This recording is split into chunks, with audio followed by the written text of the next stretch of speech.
आभ्यंतर प्रयत्न के अनंतर बाह्य प्रयत्न की चर्चा करते हैं। प्रयत्न दो प्रकार के होते हैं, जैसा पीछे हमने पढ़ा था, आभ्यंतर और बाह्य। आभ्यंतर 5 प्रकार का होता है, पढ़े थे। बाह्य प्रयत्न 11 प्रकार का होता है। बाह्य प्रयत्नस्तु एकादश अर्थात 11 प्रकार का होता है। कौन कौन देख लेते हैं। विवारः, संवार, श्वास, नाद, घोष, अघोष, अल्प प्राण, महाप्राण, उदात्त, अनुदात्त और स्वरित। ये 11 प्रकार हमने देखे। किन वर्णों का कौन सा प्रयत्न होगा, इसको हम वर्णमाला, जैसी हमें वर्णमाला परिज्ञात है उसके आधार पर देखते हैं।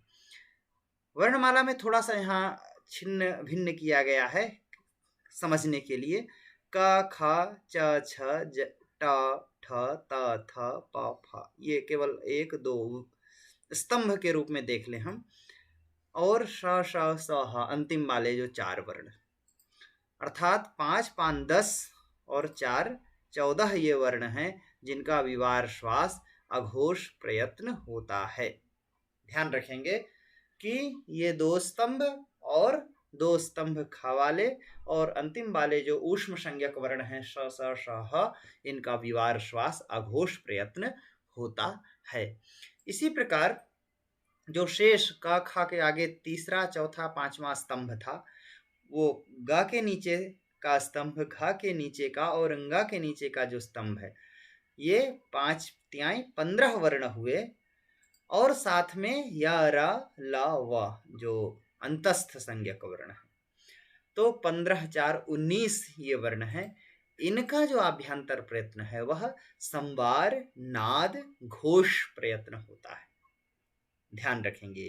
बस इनको इतना ही ख्याल रखना है कि जो प्रथम 2 स्तंभ हैं और ऊष्म संज्ञक वर्ण विवार श्वास अघोष, और जो ये हैं संवार, नाद, घोष, इसी को याद रखने के लिए ऐसे भी याद रख सकते हैं। खरो विवारा श्वासा अघोषा से खर प्रत्याहार में आने वाले सभी वर्ण हैं, इनका विवार श्वास अघोष, और हर्ष प्रत्याहार में आने वाले ये सभी वर्ण हैं जिनका संवार, नाद, घोष प्रयत्न होता है। बस आभ्यंतर प्रयत्न के लिए हमें इतना ही ध्यान रखना है। इसके अलावा कुछ और ध्यान रखना है, वह हम ऐसे समझेंगे जो प्राण के लिए कहा जाता है। अब हम प्रथम स्तंभ, तृतीय स्तंभ और पंचम स्तंभ का ख ग घ वाला स्मरण करेंगे, जैसा देख रहे हैं। इन स्तंभों के साथ साथ य, र, ल, व, इन 4 को और जोड़ लेंगे तो 5, 3 यहाँ 15 वर्ण और 4 वर्ण, ये 15, 4, 19, इन वर्णों का अल्प प्राण प्रयत्न होता है। अगर कोई पूछे कि इनका प्राण क्या होगा तो हमें ध्यान रखना चाहिए ये अल्प प्राण वाले वर्ण हैं। क, ख, ये क, च, ट, त, प, इसमें से किसी भी वर्ण का अल्प प्राण ही होगा। ऐसे ही जो शेष 2 बचे, ख के नीचे का स्तंभ और घ के नीचे का स्तंभ, ये दोनों ही स्तंभ महाप्राण वाले हैं, महाप्राणवंतः वर्णाः। और साथ ही श, श, स, ह, ये 4 वर्ण, तो 10, 4, 14 ये वर्ण हैं। इन 14 वर्णों को महाप्राण संज्ञक माना जाता है, इनका महाप्राण प्रयत्न होता है।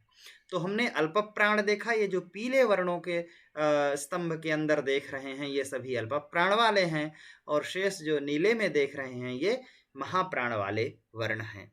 ऐसे ही शेष जो बचे, ये तो व्यंजन वर्ण थे, शेष बचे स्वर। तो अच जो वर्ण है, स्वर जो वर्ण है, उनका बाह्य प्रयत्न क्या होगा, उदात्त, अनुदात्त, स्वरित।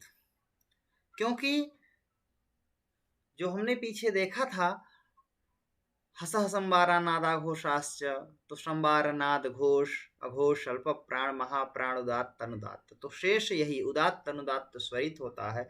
और उदात्त, अनुदात्त, स्वरित ये तीनों ही स्वर वर्णों का होता है, चाहे हर्ष हो, चाहे दीर्घ हो या प्लुत, कोई भी स्वर है वह इसमें ग्रहित हो जाएगा।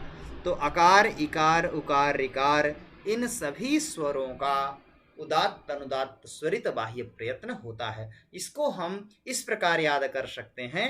वर्गाणाम प्रथम, तृतीय, पंचमाः यणश्च अल्प प्राणाः। प्रथम, तृतीय, पंचम